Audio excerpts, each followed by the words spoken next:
so different trainers have different perspectives about this, but like you're talking about like a trainer being fortunate to cross paths with a special athlete, right?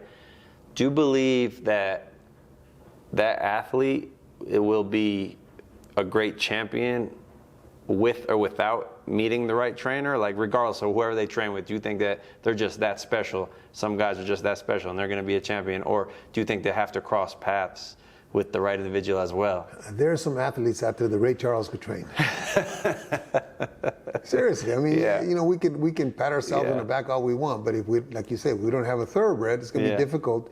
All of us coaches have gifts. All of us coaches have ideas. All of us coaches have methods of training. If you're lucky enough to find that fighter that has a little bit of talent or some talent and is able to mix or match your thoughts and want to develop in your way, then you're fortunate. But first is finding that one that has the talent that you can mix with yours that'll make him. Listen, when Golovin first came here, I remember riding on that dry race board over there.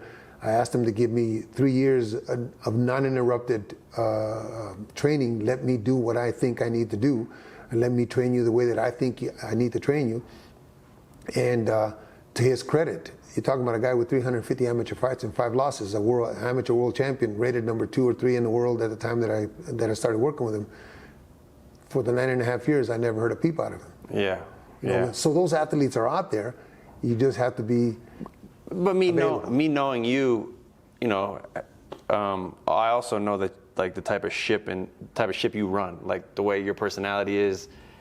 Like I remember the first time you come to my gym, you brought Murat to the gym to spar with Gerald, you know, and you said I asked something about Murat, like, you know, but you made it very clear. I'm the trainer. He's the fighter. He's going to do whatever. How many rounds? Yeah, there you go. He's going to do however many I say he's going to do. That's how many he's going to do. His saying is, Coach, you tell me when I die. Yeah, I mean, so it's like I already know what type of guy you are and what type of ship you run and so on and so on. So Golovin always seems like you guys, just watching you guys around each other and even in the fights, it always seemed like a match made in heaven. You know, like what you talked about.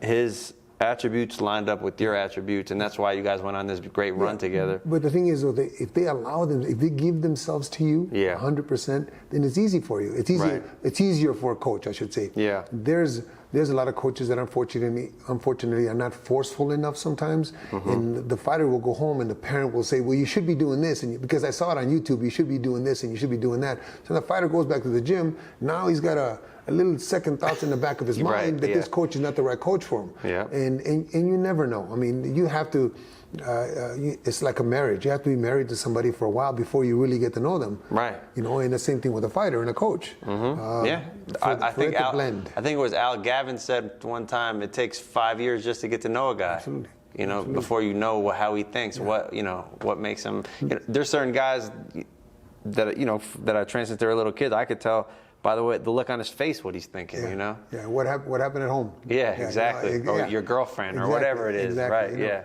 But in order for that to happen, in order for that blend to happen, I think it's, as a coach, we're willing to give ourselves to them. Right. The fighter has to give himself to us and allow us to be right and not to question, because it's not about today, it's not about 6 months from now, it's about 2 or 3 or 4 years from now. Absolutely. What's going to happen. Yeah. And if they allow themselves, and then it's a match made in heaven, but it took a lot of work to make it a match made in heaven. But I would imagine, trying to think from their perspective as well, it's got to be like a little bit, I mean, they have to trust at a certain point, because it's got to be a little scary, especially in this, right? You don't play boxing, right? This is very dangerous. People die in boxing all the time. All the time, but more than they should. And so for them to just hand themselves over to a trainer, that's got to be like a scary thing for a fighter too. Is there like, talk to me about that process. It is like a black and white issue, like they walk in the gym and is my way or the highway, or is it because it seems like you let them know and then that's it. Like, that's what I would think, just talking to you. Or is there like a process where you kind of you sell yourself to the fighter? It depends on what level the fighter is. Right. If it's a young amateur, which I don't work with the young amateurs, it's easy to just tell them this is the way it's going to be, and if you like it, fine. If you don't, that's fine too. When it's more of a seasoned pro, like, okay, when I got Golovin, he had some fights. When I got Arsen, he had some fights. When I got Murad, he had some fights. So you have to show them that you are the one. Right. Yeah, your deeds have to speak for themselves. But you also have to keep it fresh. You as a coach, for Golovin, and for most of my fighters, and the fighters really never know that you're doing this, or they shouldn't know that you're doing this. But for every fight that we had, let's say you're my fighter and we're fighting next month, I'm gonna implement something different in what we're doing than the last fight. Right. So every fight I want to do something different to try to. We already can do a lot of things. Now let's try a different thing, improve on that particular thing. The next fight we're going to work on another thing, and the next fight. So after 10 fights, you've worked on 10 different things. So you kept it fresh, but still kept it consistent with the kind of work that you do. So I think a lot of coaches, unfortunately, a lot of coaches are not paying attention to how they can improve themselves. Right. If you don't improve yourself as a coach, then the fighter's going to see that. Yeah. You know, I'm doing the same thing over and over again. I'm getting tired of this. Yeah. You know. Yeah. So you as a coach have to make sure that you keep it. My father used to have this famous saying.